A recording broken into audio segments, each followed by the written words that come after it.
Welcome to our channel. Today we how to activate Google Drive offline mode for uninterrupted productivity. Easy tutorial step by step clearly. To activate Google Drive offline mode, first, open your preferred web browser. Navigate to the Google Drive website by entering drive.google.com in the address bar. Sign in to your Google account if prompted. Once on the Google Drive interface, locate the gear icon in the top right corner. Click on the gear icon to open the Settings menu. From the drop-down menu, select Settings.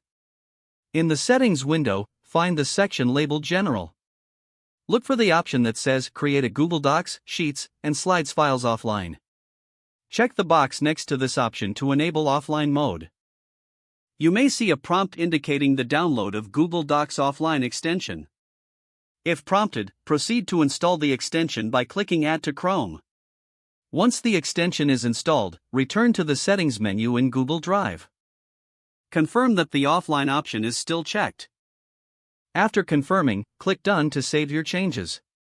Now, wait a moment while Google Drive syncs your files for offline use. You can check the status of your syncing on the left sidebar.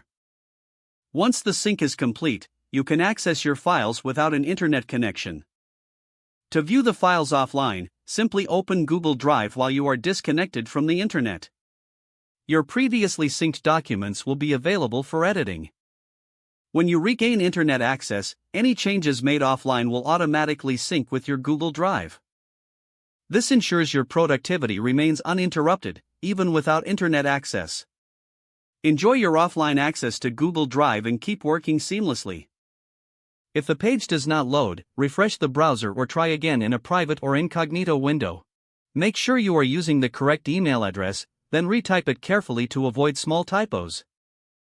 If your password is not accepted, use the reset option and create a new strong password you can remember. Check your spam folder for verification or security emails, then complete any requested confirmation steps. Enable two-factor authentication if available to improve account security and reduce unauthorized access risk.